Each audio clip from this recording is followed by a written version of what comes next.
Thank you for joining us. I have Dr. James with us today. I recently spoke with him. He's a Jungian analyst based out of Chicago. He has his own private practice there, and he is part of the Jungian Institute there.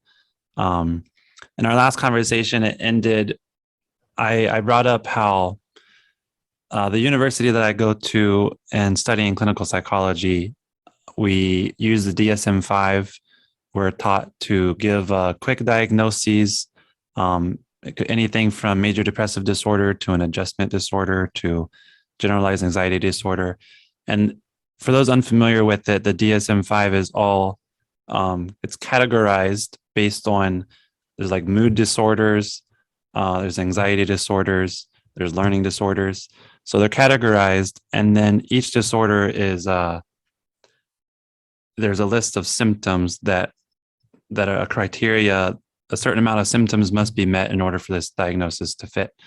So, for instance, at the private practice that I'm working at, we see a client for maybe 45 minutes. It's our initial interview, our initial session. And by the end of that 45 minutes, for insurance purposes, we need to have a diagnosis and give that client a diagnosis. And then that gets sent off to the insurance company so that they can pay. And then it's usually, depending on the diagnosis, the insurance companies will say, well, you have this amount of time or this amount of sessions to bring the symptoms down to where they no longer meet criteria for a diagnosis. So that's kind of the way that it works with insurance companies, with kind of the private practice that I'm at. That's the way we're being taught here at school. And I wanted to bring Dr. James on to see the way that a Jungian analyst might approach this. How do you approach diagnosing? And kind of what do you think of this symptom reduction based therapy? So go, huh? Okay. Go. So first of all, I think anyone who uses the DSM, Mhm. which would be all of us, because it does serve as a good tool for clarity of communication. Mm. And I think its most valuable aspect is its prognostic ability, Okay. because looking at the severity of a given situation can give us some important information prognostically. But if people are going to use the DSM, I also recommend that they read a couple of books. One is called Making Us Crazy. Okay. It is a critical analysis of the DSM. It came out before the DSM-5. And the other one is The Book of Woe, which is another book that considers the DSM. Okay. I want to preface what I say by letting people know that I have, over the course of my career, I was a professor for 33 years. I was an administrator for another 8. And I taught courses in diagnostic procedures. So I understand the value and the usefulness of the DSM-5. However, I do let my students know, and I'll reaffirm here, that I think it is a very elaborate, organized fantasy. And as a Jungian, I have a great deal of respect for fantasy, but it is an organized fantasy in the sense that it imagines that an outside agent, like a therapist, a psychiatrist, a psychologist, and so forth, can make an assessment about a person's inner state, and then based on that, can chart a course of treatment. It seems to me, again, from a Jungian perspective, to be extremely ego-based. Not ego-based in terms of the client, but ego-based in terms of the one doing the diagnosing. Okay. Because, by looking at, I forget which one, but I think there's one where if you have 5 symptoms out of 8 in list 1 and 3 symptoms out of 7 in list 2, then it's one thing. But if you have a different combination, it's something else.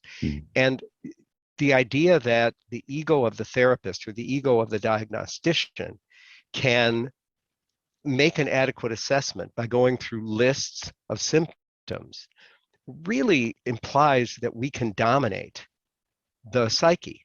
Mm. And of course, as a Jungian, I know that we can't. Mm. When I do use the DSM, I don't take insurance directly. And I never have, but I've been in practice for over 30 years. So Oh. when I started, insurance companies would have laughed if somebody wanted to submit an analytic bill. So, I think that things have changed to a certain extent. But I guess I understand that I can't really determine the nature or the extent of a person's suffering Mm-hmm. by looking at a list of descriptors. Mm. So I always want to be very careful because I want to respect it as a tool. Uh-huh. And it comes from a large community of scholars and healers Uh-huh. who are interested, I believe, in facilitating mental health. Mm-hmm. But it appears that it feeds something in the therapist that increases the therapist's belief in their own power. Mm. And that's always, for me, a very dangerous thing. Mm. Jung was very clear that when we enter into the analytic container or the therapeutic container, whatever word you want to use, that we have to enter as an equal with the client, equal with the analysand. Mm. And that equality is not based on training. Obviously, the therapist is going to have more training in the particular area of concern than the client, usually, although we certainly can have psychiatrists as clients as well. Yeah. But it's a different kind of power. The equality is the equality before the self. And the way Jung uses the term self is different than it's used in common parlance. It really refers to the core of the individual. And it is the place in the psyche where all of us are connected throughout all space and across all time. And that, of course, is a concept that is not widely accepted in general psychology, especially Western psychology. But I do think that it's true in terms of working with a person who comes in with a particular sort of description of suffering. And we have to meet as an equal in order to work with the material that's being offered. Because although externally we can judge a given circumstance or situation as pathological, from the point of view of the lived experience, it is simply that, my lived experience. And an outside judgment of it as pathological doesn't particularly help, because the world is still the world that I'm experiencing. And that's what has to be dealt with. When you meet them as an equal, are you talking about like meeting them as an equal in their suffering, or meeting them as an equal kind of like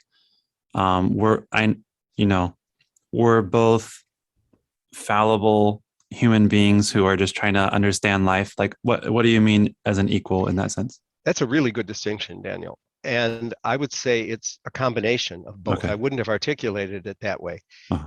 Certainly, we meet as equals in the sense that we're two people, trying to figure this all out before it's over. And by over, I don't mean the therapeutic hour. I mean over. Yeah.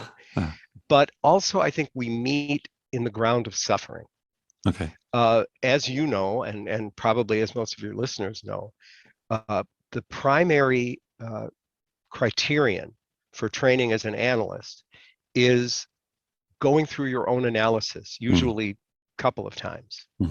And much of that is done even before you apply for training. So one of the reasons that I was drawn to practice as an analyst is because, as far as I'm concerned, it is the most honest way of engaging in this endeavor. Because I have had to look at my own unconscious, my own suffering, my own demons, whatever words you want to call them. Yeah. And I also have to understand that even with all the work that I've done, and I'm not saying that like, oh, look at me, Uh-huh. but I've been on the planet a long time, as you could tell. So, but even with all that work, there is still an amazing amount of complete unconsciousness that I struggle with Mm. moment by moment, and we all do. Yeah. And that keeps you both humble and honest when you're working with someone who is trying to do the same thing. Yeah. So I think equality in suffering, not that my suffering is more than yours or less than yours, but that we suffer and that is a common human condition Mm. is an important place to meet. Sometimes, again, this is in the more pop, lighter forms of psychology. We often are given the impression that if someone becomes a therapist, they have it all taken care of. Yeah. And you often see, pictures of therapists and they're always smiling and they always seem to be in the middle of a lovely nature scene. Yeah. And that may be good marketing, but it really doesn't seem to me to represent the truth of the human experience. Mm-hmm. Some days are like that, some moments are like that, some weeks are like that. But if that's what we're putting forth as a depiction of the desired goal of therapeutic intervention, I think that we are going to be disappointing the people that come to see us. Yeah. That makes a lot of sense. This is kind of it reminds me, I listened to a conversation about, are you familiar with Carl Rogers? And Sure. okay. Yeah. He talks about like unconditional positive regard. And I was listening to this conversation with this clinical psychologist who said, you shouldn't even, he says he doesn't agree with providing or kind of seeing the client with unconditional positive regard, because there are parts of people, let's say the parts that are working against you, that you shouldn't positively regard. You should say, okay, this is part of yourself that's working against you. That's kind of like your enemy at the moment. So why should we positively regard the parts of you that are trying to keep you from getting where you want to be? Does that make sense? Sure. Okay. Yes. And Uh-huh. let me take it apart, the notion of unconditional positive regard. Okay. I look at it a little differently. First of all, I don't think we can be unconditional. Okay. I don't think it's humanly possible. Uh-huh. Even in, the best of relationships, the best of friendships, the best of marriages, there are conditions. We may not know what they are until our partner or our friend brushes up against them. But to imagine that I can hold unconditional positive regard for anyone, I think is inflationary in terms of my own belief in myself. Uh-huh. Positive is interesting because you said that the person you interviewed mentioned that there are some parts of us, and that's a whole other discussion we won't get into, parts. Okay. I prefer complexes, but that's just Uh-huh. an occupational Uh-huh. hazard, I guess. But the idea that there are parts of us that are not positive, that are maybe even, I forget the word you used. You didn't use evil, but it was like negative, maybe. Yeah. Yeah, well, if you have a positive, you have a negative, and that is based on Jung's understanding of the persona and the shadow. Uh-huh. So even something that appears positive, that we might all agree is a good trait to have, Mm-hmm. has a shadow to it. Interesting. And so again, I'd be very cautious as the therapist judging what is positive or what is negative, because I can't necessarily know. Uh-huh. I think, for example, based on my experience, the way I was raised and so forth, I think that engaging in violent behavior toward another person is just wrong. Uh-huh. Okay, that if you ask me, I would say, yeah, I think that's wrong. Mm-hmm. But two things come to mind immediately. If I'm confronted by someone who habitually engages in aggressive sort of behavior toward others, Mm-hmm. I would need to know what that person's life experiences were Mm-hmm. that give rise to that kind of response. That's number one. And number two, I have to remember the fantasies I have when I'm stuck in traffic. And they are often not tranquil and benign. Yeah. So just the fact that my violent imagery doesn't emerge as a behavior Uh-huh. for, again, a variety of reasons, not all of which may be virtuous. I may be afraid of getting arrested and put in jail. So, Uh-huh. but that in and of itself would suggest that I have to be humble Mm. about judgments that I make. Mm-hmm. I might prefer not to engage in violent behavior or any other negative behavior that you might want to name. Mm-hmm. But I really can't say that perhaps for a given individual, forming an alliance with that, what I might consider negative or reprehensible set of behaviors, might not have had important survival value for that person. So to kind of summarize, unconditional positive regard for you is more of regard, but for the reason that you can't be unconditional with anybody. And just because what you see or what you deem positive, you don't know that it is actually positive. It could be the shadow side. So who are you to say what's okay? Well, yeah, nothing is univocally positive. Uh-huh. Because everything has a shadow. Okay. So, and that sometimes is a difficult one for people to accept, because people start talking about, well, does that mean that everything's morality is relative and blah blah blah? Well, any anthropologist will tell you that morality is relative to region and historical period. Uh-huh. So yeah, I guess so, but that's not a new idea. Yeah. That's not a modern thing. There's a I think economists use it, but it's there are no solutions, only trade-offs.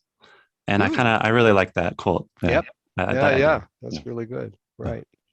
Right. Okay. So how do you go about, do you still use the DSM-5 just to kind of do you refer to it, or do you kind of, I don't know, do you still use it in your clinical work? Well, I'm thinking of my office bookshelves, and I got a couple of copies there. Yeah. And when the DSM-5 came out, because I've been doing this ever since the DSM-3. So it's like I trained on the whisk that didn't, Yeah. there wasn't even a whisk 2, or the waist back in the day. So do I still use it? Let me think how to answer that. If I have to, Okay. like occasionally someone will ask for a statement so that they would submit it to their insurance company for possible reimbursement. Then of course I would need to refer to it. But usually what I do is I sit with my analysand and we talk about what it is and why I'm putting in what I'm putting in. So I don't like just giving the diagnosis and saying, have a nice day, So I guess I do use it when I need to for the benefit of the client, but on a day-to-day basis, no.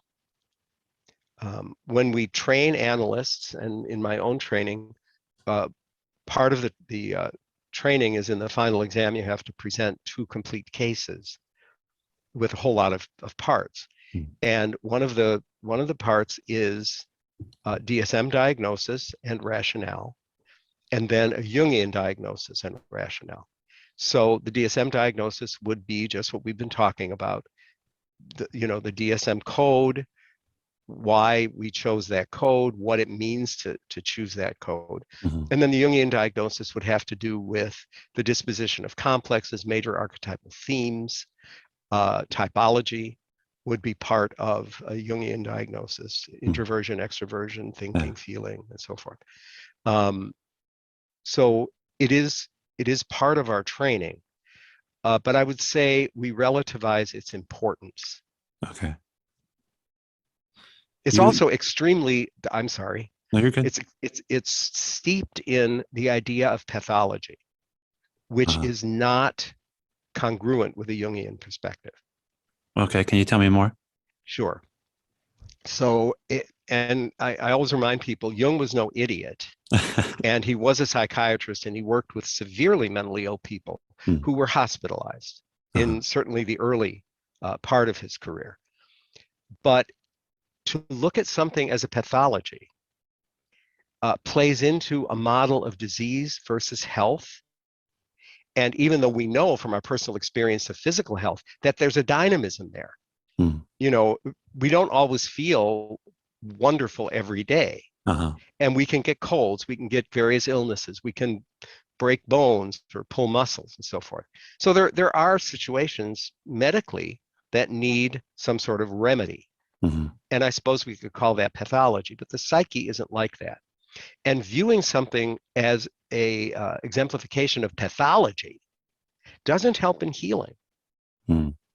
You know, if someone is hearing voices, okay, we can say that that's pathological and be concerned, for example, about schizophrenia or other kinds of thought disorders. Hmm. But if I'm going to work with that person, I can't be working with the pathology. I have to be working with the person. And I just had a memory. This is long before I was an analyst. This was when I was in graduate school. And there was a particular case that I had been assigned, and it was with a nonverbal boy. Maybe he was about 8. And I had read all the diagnostics on the boy. I was not part of the diagnostic team, but I had he was diagnosed in our clinic, Uh-huh. and I had everything I needed. And in those days, uh, we had these two-way mirrors. So those of us who were in training would go into the therapy room, and our supervisor would be in the observation room to watch what we were doing. Hmm. And I went in with this boy, and nothing was working. I was trying everything, nothing, nothing, nothing. And I remember hearing the dreaded sound that no one wanted to hear of the door to the observation room opening and closing, and then you hear footsteps, Uh-huh. and you know that your supervisor is going to be coming into the room. Uh-huh. So she did, and she just came in and said, would you please go over there and just sit over there? And I thought, well, this is it. I'm getting kicked out. I'm glad I can type, you know. Yeah. And she went over, and I won't say that she worked a miracle, but in the course of about 20 minutes working with this boy, Hmm. he was saying words and responding to her with some verbalizations. Well. So then she let me take over. You know, she said, okay, you could take over now. And then she went and observed. Hmm. So at the end of it, I walked over to her office after I had taken the boy back to his parents. And I said, you know what happened? I was so prepared. Hmm. And I was ready for her. She was a nice person. She wouldn't have done this, but I was ready for her to say just useless. And, you know, why are you here? And she looked at me and she said, oh, I know you had all the diagnostic material. I know you did because, you know, we had talked about it. Yeah. She said, but one thing you didn't have. I said, what? She said, you didn't expect him to talk. Hmm. I said, what do you mean? She said, well, you had all the diagnostic data that told you he was nonverbal. Uh-huh. So you didn't go in with the expectation that he would talk. Hmm. And she was not a Jungian. She was very scientifically based. Yeah. But that was a very important teaching. Hmm. Because of course she was right.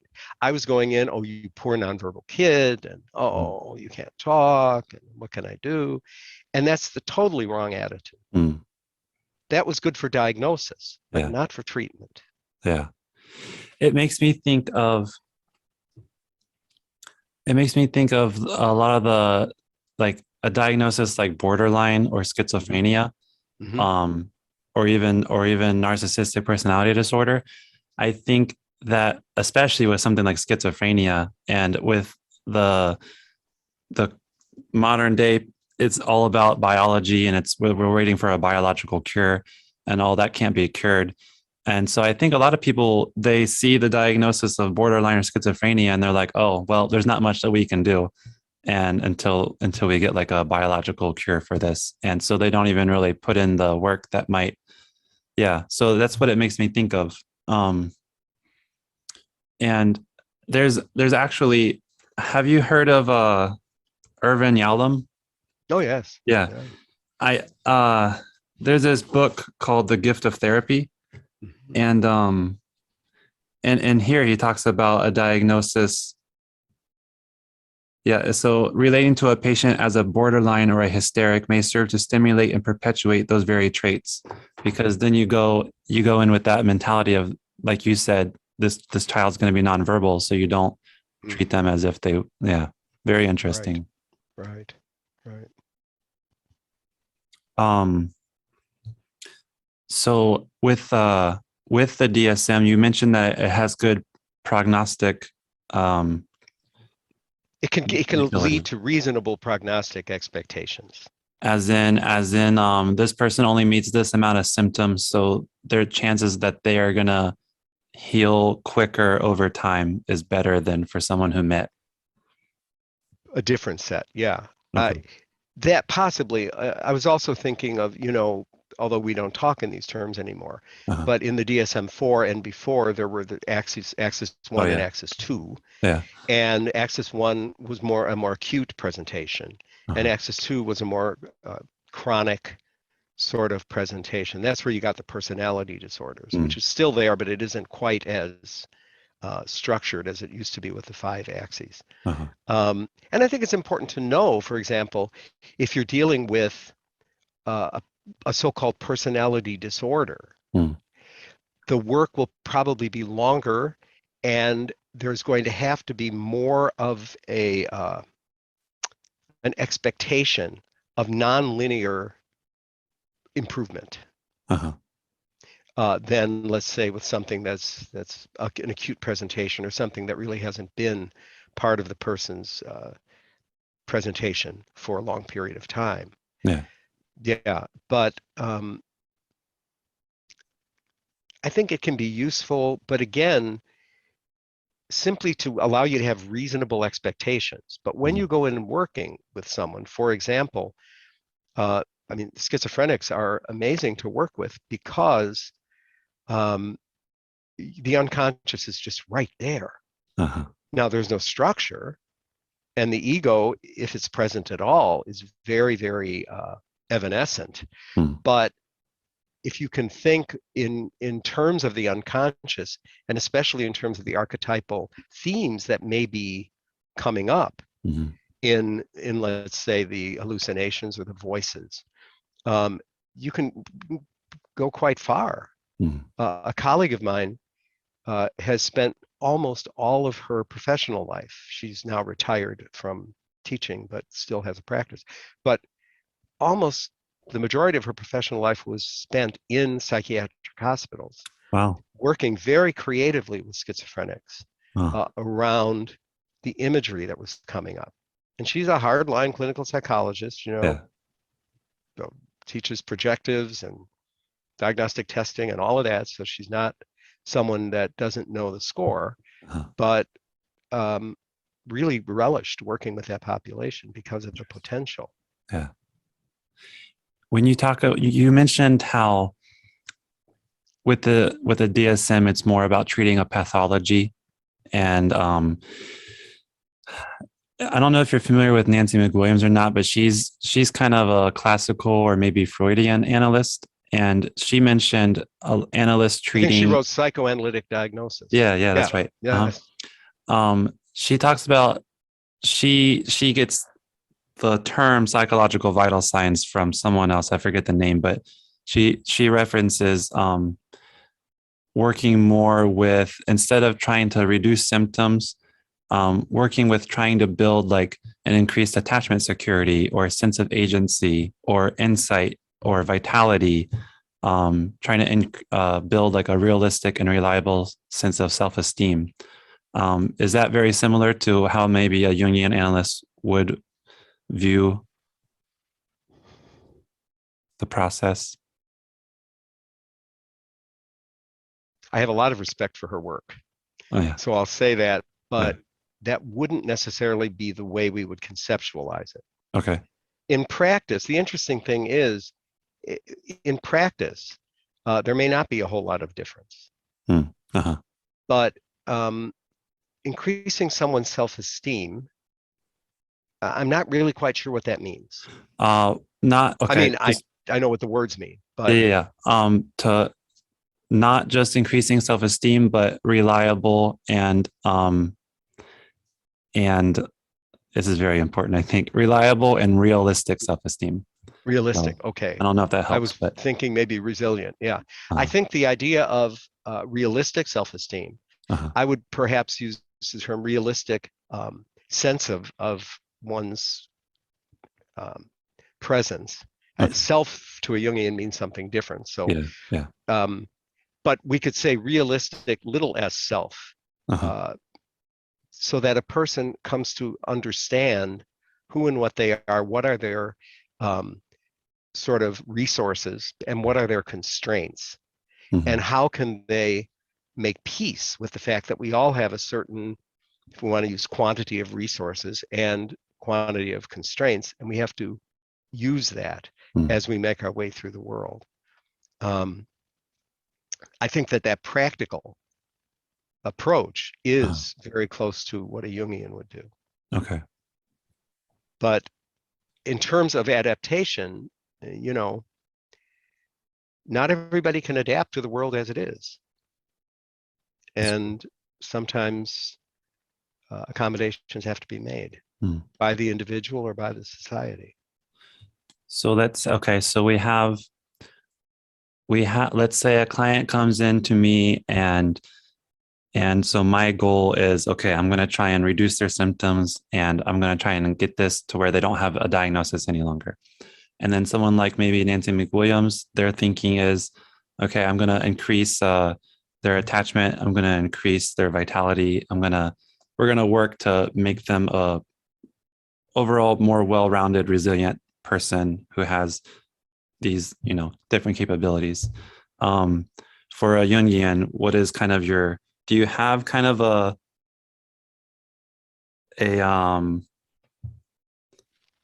not, I don't want to say goal.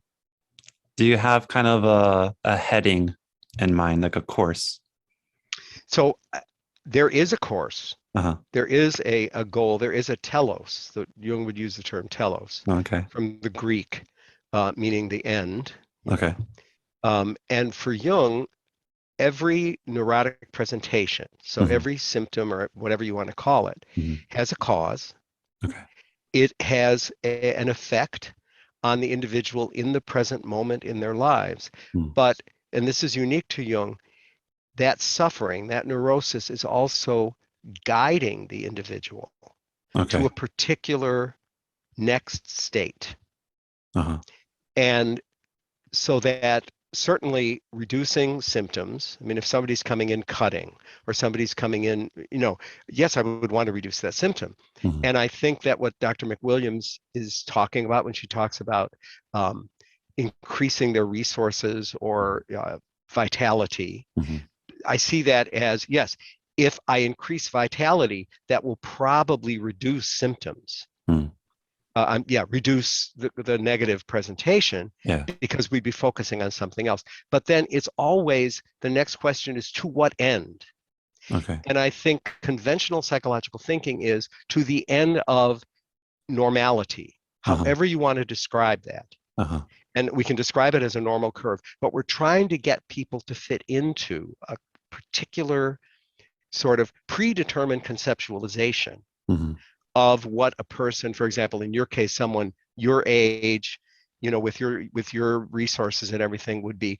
For me, it would be something different, but we try to get us each to fulfill our sort of societal expectations. To love and work is what Freud would have said, right? Well, to love and to work, Yeah. right? Okay. And that's great, except that's not the whole thing, Uh-huh. because what are we being pulled toward? Why should one person have a particular set of neurotic symptoms and another person has a different set?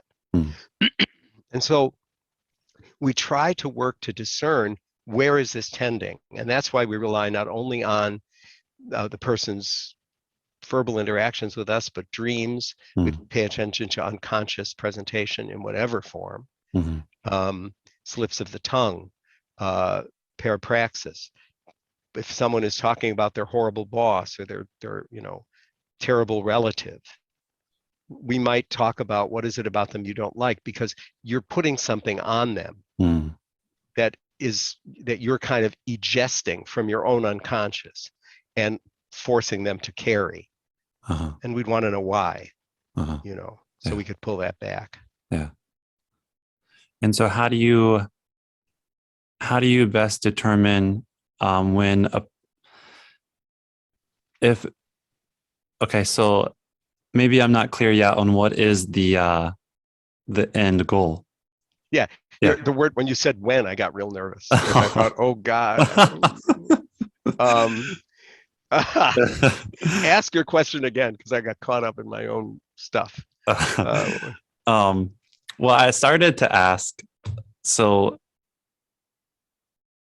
when do you know they've arrived, or when do you know that they've Oh, well, I have you arrived? I haven't arrived. Yeah. So that's with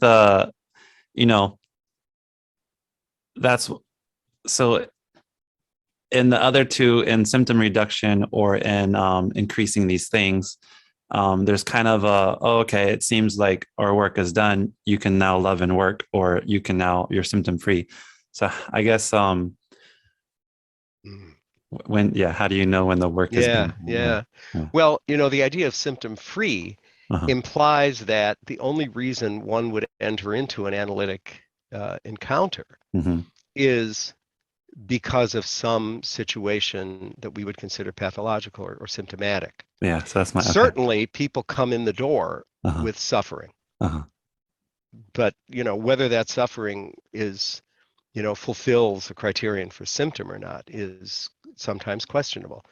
But I think we have to get away from this functionality that unfortunately psychology has fallen into. And that is, it's kind of like the people who work in the pits at the Indy 500. We're just going to change your oil, change your tires, and get you back on the road. Okay? We're not really going to be concerned about how you're feeling about that ride that you're taking. And I just don't feel like being a pit crew member as an analyst. I think that that's not helpful. So I have some people that work with me for a relatively short period of time. Relatively short period of time, speaking analytically, would be maybe 5 to 8 years. But I do have people in my practice that have been with me 20, 30 years, sometimes continuously. Sometimes they'll leave for a while and come back. Because what we're fostering is a relationship to the psyche. And that is as important as a relationship to the so-called outer world, because from a Jungian perspective, the outer world bespeaks the structures and dynamics of the psyche, and the structures and dynamics of the psyche mirror the so-called outer world. So there's an interpenetration of those two apparently separate domains. And that's a little bit mind-blowing until you get used to it. But you talked about biological reduction, where, if only we could find either the biochemical substrate of something or the genetic substrate of something, then we know what we're dealing with, and we perhaps can foster a cure. From a Jungian perspective, we're archetypal reductionists. So, looking at genetics or looking at medication is itself an expression of an archetypal pattern. Just look at antidepressants. Some of them, the serotonin reuptake inhibitors, close the gate so that the serotonin isn't taken up as quickly, so that it can improve mood that way. Other antidepressants put substances in to the synaptic region in order to facilitate. So those are archetypal. Closing the gate, sending something forth. Those are archetypal patterns. In the realm of biochemistry and neurochemistry, that's how they work. And they're amazing. But we would want to say, okay, that's a particular expression of the archetypal pattern that we might call closing off, so that, my kind of containment, let's let that be there. We're not going to let it come back in. And the other is to send something forth that closing off or sending something forth are archetypal. And we see them in stories, we see them all over. So it isn't that we're the opposite. It's just like if the world is looked at this way, we kind of look at it this way. Just a little bit, Yeah. But it's enough that a large segment of psychologists think we're crazy. So I guess, yeah, when I ask that question, it kind of reminds me of the bubble that I'm in, because I'm asking, how do you know when you no longer need therapy? But that's, I think I in Modern Man in Search of a Soul, it's like a small, yeah. There's somewhere in there where Jung talks about his hope is that one day everyone will have a therapist, basically, and everyone will have an analyst. And I know people in my personal life, and I honestly had the thought up until recently as well that you go to see a therapist because there's something that's bothering you or troubling you, or because you can't get out of a funk or something like that. So that is the kind of the general consensus, and yeah. So there's another thing I wanted to ask about is, or maybe along the same line of thinking. There's a quote by Hippocrates. I think he said, "It's more important to know the type of person that has the disease rather than the type of disease a person has." And I think when it comes to like manualized treatments for depression, let's say, they're kind of just like, okay, you have a diagnosis of depression. We're going to follow this treatment, 12 weeks. We should get you out the door. And so it seems that we're at a type of thinking where it's the only thing that we need to know about is the diagnosis. We don't really need to know about the person who has it. Yeah, and we have to look at a whole lot of the mechanism that gave rise to that, because that just didn't come about because people didn't have anything better to do. When the mechanization of psychotherapy includes what I believe are draconian limitations imposed on therapists by insurance companies, which really are the arbiter of treatment. You may get your doctorate and you may get 12 other doctorates, but as long as we believe that we have to function according to the guidelines of an insurance agency, that's what you're going to get. Because what you're looking at there is a model that says less is better because it decreases our outlay of capital. And that's problematic. That's forcing psyche into a system that is economic, and that may work very well for allocation of resources and the movement of goods and services. That's not psychology. And it's unfortunate that seems to be bleeding into psychology. So then you get what I call, you're too young to remember this, the name that tune attitude toward psychological treatment. Back in the 50s and 60s, there was a television show called Name That Tune. Okay. And it was a quiz show. And what would happen is their contestants would be there, and they would be asked, they're going to play a certain number of notes. And the task was for the contestant to guess the piece of music or the song based on a certain number of notes. And the winner would be the one that could guess the song with the fewest number of notes. Okay. So that the person would say, I can name that tune in 5 notes. Someone else could say, I can name that tune in 3 notes. And to me, that's kind of what we're doing with psychological treatment. Oh, I could cure that particular condition in 10 sessions. Oh, well, I could cure it with my method in 5 sessions. And what the hell are we doing? That is, what is that about? We're not, who wins? And what do we win? Yeah. And I could reduce your symptoms very quickly. If I were a psychiatrist, I could probably reduce your symptoms in 1 visit. You'd be walking around like a zombie with tardive dyskinesia all over the place, but you wouldn't be doing whatever it is you were doing. You might not be able to do much of anything. But if we focus only on symptom reduction, we could do that. But that isn't what psychiatrists do. That's a misrepresentation of psychiatric practice. And I don't think it's what psychologists should do or therapists. If you could, I hear an argument for,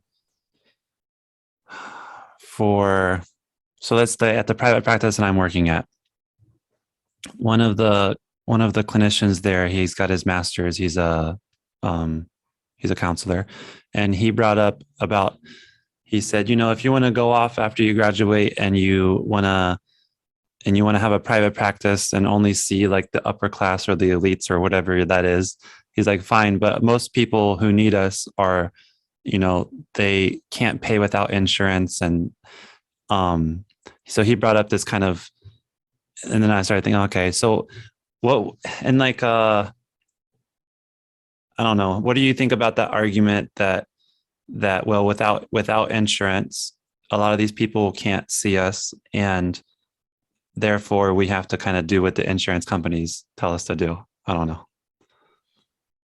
Well, there certainly are many people that can't afford to see. Yeah. That being said, I have many friends who are analysts, myself included. Mm-hmm. I don't know anyone who just has a fee and that's what they charge. Mm-hmm. Because it's, I always tell people when they come to see me, yeah, I have to charge a fee, I have to make a living, but money isn't the only thing you pay with. Uh-huh. And there are plenty of people who could pay my fee and double my fee that I won't bother with, because they view Jungian analysis as the next charm on some sort of charm bracelet. Mm.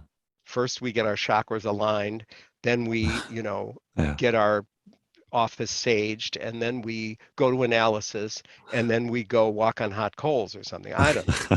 And that I'm not interested in that, Uh-huh. because when we engage in this work, it's not just for the period that we're seeing the therapist or the analyst. Mm-hmm. If you're not going to commit to practicing some of the things that you learn throughout your life, don't bother. Mm. There's a lot better things to do with however much money you are able to spend. Yeah. So there is that. But I do want to speak to what this person is saying, and that is, unfortunately, again, we are in the grips of the insurance company right now. Mm-hmm. And I understand that I operate with a certain level of privilege in not taking it. Mm-hmm. And it isn't even that I decided not to take it as much as when I started my practice, it wasn't a thing. Mm-hmm. So, it just wasn't something that happened. Yeah. But I think you're pointing to something that worries me about psychotherapy, and I'll tell you what it is. If we work strictly on symptom reduction and we don't provide some sort of education in the way the psyche works, Mm-hmm. eventually the symptoms will reemerge.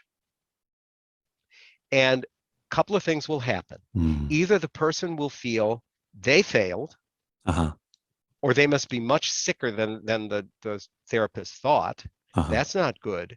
But there's a worse secondary outcome, and that is they can come to believe that therapy doesn't work. Uh-huh. And that, to me, is worse. Because then what do you do? Yeah. Then I'm not going to go see a therapist again. That jerk didn't help me at all. Yeah. And Jung was very clear that in addition to whatever the therapeutic intervention was, the educational aspect has to be part of it, to explain to people how the mind works and how psychological symptoms come about and what they mean. And that's where we're failing too, because that's how you empower the client, the patient, the analyst, whatever term you want to use. That's how you empower them to take their own sense of psychological well-being into their own hands. And that's very necessary. Do you give them kind of that education right off the bat, or do you string it into different sessions as you go along? It depends on the person. Uh-huh. There are some people come in and they're already very well schooled in psychology. They may not know how the psyche works, but they know about psychology. And so I'll capitalize on that. Mhm. But the kind of instruction I'm talking about isn't always something formal. It could be, I remember one man came in very, very upset. He had been seeing me for a while. And I said, "What's wrong?" He said, "Well, I had a dream. I can't remember what the details are, but it was something bad had happened to someone in his family. And then turns out something bad happened to someone in his family. And he was Mhm. very frightened. He thought, does this mean I'm crazy? This feels like, I said, oh, it's a precognitive dream. We have those all the time, Mhm. which is true. Uh-huh. Now, I said it in a very offhand way because that's a clearly demonstrable Uh-huh. phenomenon.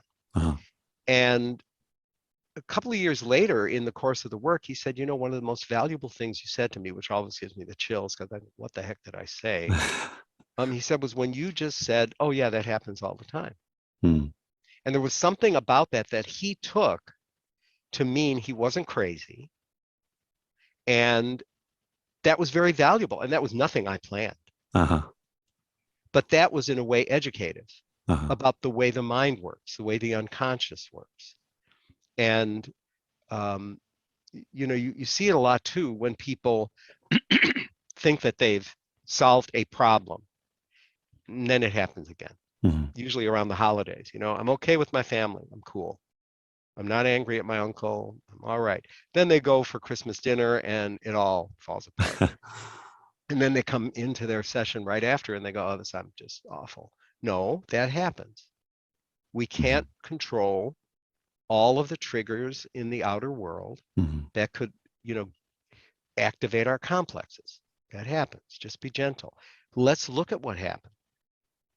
A lot of people don't want to look at it. It's too painful. But let's go right in it because that's how we're going to learn how to maybe step aside next time Mhm. and not fall into those old patterns. Uh-huh. But it'll happen, you know. Yeah. It reminds me of a couple of things. One, I believe there's research that shows kind of the trajectory of therapy, and maybe it's after that first or second session. A lot of the clients they report that they feel a lot better, and then around like session 7 or 8, they start getting worse, and then Mm-hmm. um, and so being even just educating them on that, like this might happen, and also if let's say throughout therapy, you get to a place where the client or the person that you're working with feels a certain sense of safety, and then that allows them to maybe finally mourn something that they've never mourned before. And so if you were to score them on like a depression inventory, yeah, their scores might go up, but it's not indicative of anything wrong. It's actually Right, part of the yeah. Okay. right, right. Yeah, that's really good because what Mm. you're talking about there, Daniel, we also tend to have this kind of linear um, notion of recovery or getting better. Mm. That it's this line and it just keeps going, Uh-huh. and it's up, better, better, better all the time. And that just isn't realistic. Mm. And if that's the assumption, and I think that is largely the assumption that people are given, or people are taught to have that assumption that once you start, you're going to feel better and it's going to be better every day. Mm. Well, if you substitute the word awareness for better, you will become aware and more deeply aware Mm. on a daily basis. Mm. But that means some days you're going to have to sit in a corner and go, I can't believe I did that, and really own it. Mm. And that's not going to be a good day. But Yeah. that doesn't mean that is backsliding, Uh-huh. because we're much more dynamic than any linear model of improvement Mm. can uh, express, I Yeah. think. Yeah. That's a good point. Do you kind of changing lanes for just a moment? And you mentioned psychoanalytic diagnosis and Nancy McWilliams, and they categorize, like, let's say people have different or certain personality types. So there's like a schizoid personality type, or right, obsessive compulsive personality type. Um, and I know Jungian had, you mentioned in a case conceptualization, you might mention like their typology, like introvert or extrovert. Do Mm-hmm. you also have personality types or do you look at people that way or not? You can look at people that way, yes. Okay. And I think the brilliance of Nancy McWilliams' work Hmm. is that instead of calling it disorder, Uh-huh. she calls it, she uses a more benign term like type, I think, or Yeah. style. I can't remember the term she uses, Yeah. but that's a much, I think, um, more positive, even more powerful way of looking at it, Mm. because that's a depathologizing move Uh-huh. to say that it's a type. You have an obsessive compulsive type of Uh-huh. personality. Okay, okay, then I can work with that. If I can know what that means, Yeah. I understand. All right, so I'm going to have to watch certain things. I'm going to have to be aware of certain things. Hmm. Um, I think that that's very empowering to the client to Okay. know that. Yeah. And the other thing is we all have parts of us. There's um, a volume called The Mad Parts of Sane People in Analysis. And it's a series of essays. But we do talk about the parts of us that can look pretty crazy sometimes, Yeah. Yeah. and to realize that they're all part of what makes up our whole Hmm. being. I think that could be important. Yeah. Um, so yeah, I guess the short answer, which I never give, is for some situations, looking at it through types like a narcissistic personality type or an obsessive compulsive type or Mhm. whatever could be part of the diagnosis. Okay. Yeah, because I thought it was a good point because kind of going back to it's understanding the person who has the disease in the Hippocrates language. Mhm. So me and a fellow student were talking the other day about if if he was depressed, and I told him, well, maybe you should just go and try to socialize, try to be around people. He was like, that would not work for me. No. and but you might tell someone else who has maybe a different personality type, let's say, you might tell them, and that might be exactly what they need. So I was kind of thinking along those lines, and how you might conceptualize maybe working with different types of people with a similar presentation, but they require different things. Mm-hmm. Yeah. For me, that would be where we would look at the archetypal ground of the suffering. Oh, okay. So, for some reason, when you were talking, I was thinking the person who goes, that's not going to work for me, is Uh-huh. more of an Eeyore type of personality. Oh, that's Mm. not going to work. It's going to be a lousy day. And the person who goes, well, let me try that, maybe more a Winnie the Pooh type of Uh-huh. personality. And by the way, Eeyore and Winnie the Pooh are archetypal images, Okay. just like, Romeo and Juliet or whatever. Yeah. So the question that we always ask when we're working with someone is, not only what are uh, the particular symptoms, or what is the level of personal expression of the suffering, Mhm. but then we always ask, what's the archetypal ground of this suffering? Mm. There's a lot of ways, for example, to be depressed. Someone could be depressed like Demeter, who was Persephone's mother. And when Persephone went into the underworld and was taken from her, Demeter just said, the world is barren. Mhm.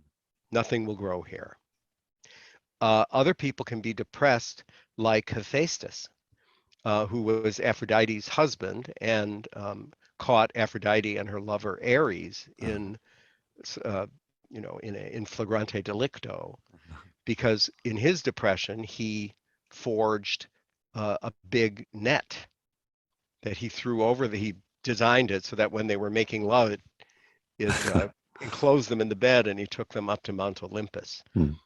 So even something like that, a very common diagnosis, can have a different archetypal ground Mhm. depending on the particular texture or quality of that suffering. That's why it's important to go beyond just the diagnostic label. Mm. How are you depressed? That's important. What do you, on a daily basis? Sometimes I'll say, if there were a video camera in your house, what would I see Mm. as you're walking around in what you're calling a state of depression? Mhm. And some people say, I'm just sitting in front of the TV. Other people, I'm doing mindless things. I'm cleaning things that don't need to be cleaned. Hmm. Okay, we're looking at two very different presentations. Yeah. But just by asking the question, the person is moving beyond the label to the manifestation in their particular behavioral repertoire. Uh-huh. And that's what we can begin to work with. Do you look at different archetypal groundings as having different trajectories? Well, they would, because the archetypal ground Uh-huh. is usually expressed, or it's most easily understood. The Uh-huh. archetypal ground itself is imageless, but it's usually understood through imagery of mythology, religion, um, art, Yeah. Uh-huh. So yes, you would be looking at a different sort of movement Mm. of psychic energy, Mm-hmm. depending on the archetypal ground. But the other thing that we also can work with analytically is shift the archetypal ground, Mm. because it isn't fate. I mean, there is Yeah. fate, but we won't talk about that. That's a whole other. But what is the archetypal ground? If someone is in an archetypal ground that's always the warrior, Mm. everything is a battle, and I am going to win. Mm-hmm. Okay, well, that's under, if we look at Greek mythology, under the aegis of Ares. So what do we know about Ares? He had relationships with Aphrodite. He Mm-hmm. had certain relationships with, you just look at the myths of Ares, Mm-hmm. because that's going to give me a way to begin to shift the energy. We're Mm. always thinking, how can we, if you're stuck in a particular archetypal node, Uh-huh. the suffering will continue. So part of the job, and some people can deal with it mythologically, others deal with it in other ways, but part of the job is helping the person understand that there's a vast archetypal field that they can move in. Mm. We don't have to be stuck. Uh-huh. And so sometimes you heat things up. You challenge a person's default settings. Uh-huh. Another way to look at it. And the discomfort that the heat of the interaction, this is using an alchemical metaphor, which was another way that Jung understood analytic work, that heat provides a little bit of unlocking and movement. It's like if you have something that's coagulated, if you can heat it up and you make it fluid, it can flow somewhere else. Mm-hmm. So the old alchemical dictum, solve et coagula. If something is solid, dissolve it. If something is too fluid, because we see people like that too, right? I don't know, and everything's great, and la la la la la. And it's kind of like, did you pay the rent? Uh-huh. Did you take a bath? Uh-huh. Okay, that's solidifying something that's a little bit too flowy. Uh-huh. So, and all of these are judgment calls that have to be made based on the intimate interaction between analyst and analysand. Mm. And that's also hard, because you talked about manual driven, or whatever term you use, Yeah. therapy. Ugh. At what point, if we play that game, do we become completely irrelevant? Mm. Mm-hmm. One of the most important things I learned in analyst training is we are not interchangeable. And my university training taught me that we were. Mm.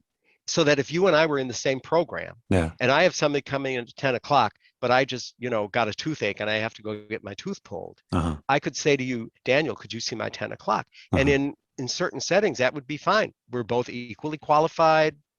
Why not? Mm. But no, there are Yeah. people that you're going to be able to work with that the chemistry would be all wrong with me. Mm. We wouldn't get anywhere, and vice versa. So the individual relating to the individual is where the healing takes place. Mm. And we're not interchangeable, not as the therapist and not as the patient. Yeah. I even remember also in Modern Man in Search of a Soul, Jung in there talked about, if you're working with someone that just it's not working, the thing to do is to refer them to someone that you think they can Correct. work with. Yeah. Yep. And I think going all the way back to him, that was kind of a novel idea at the time, probably. Certainly was. Yeah. Certainly was. Right. Very interesting.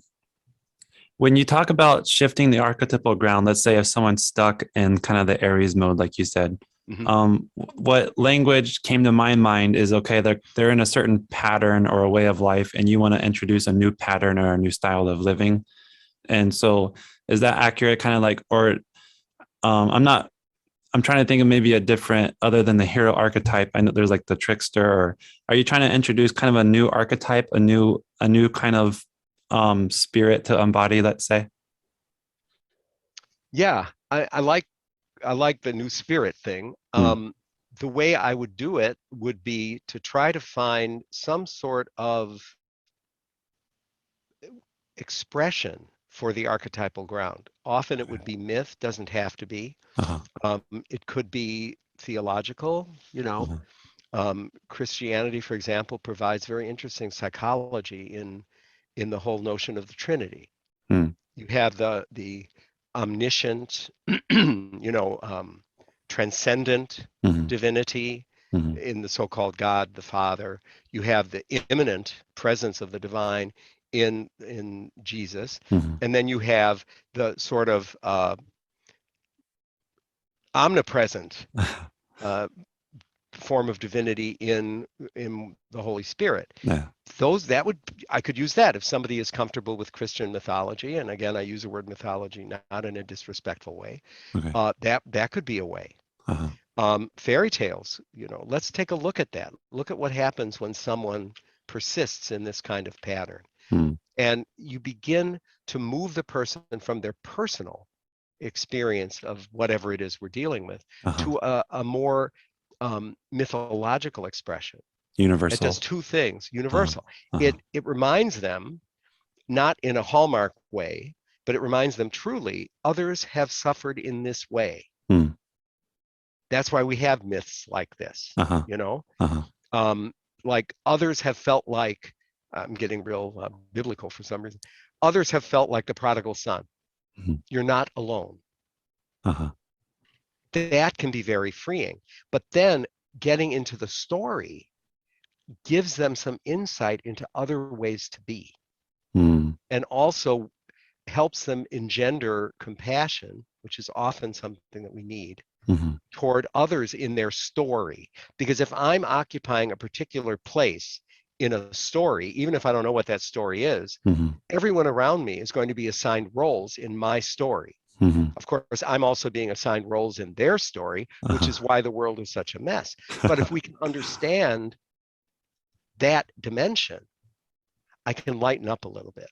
I don't have to be stuck in my story, and I don't have to see you as stuck in your story. And that's how we heal, I think. Yeah, I like that.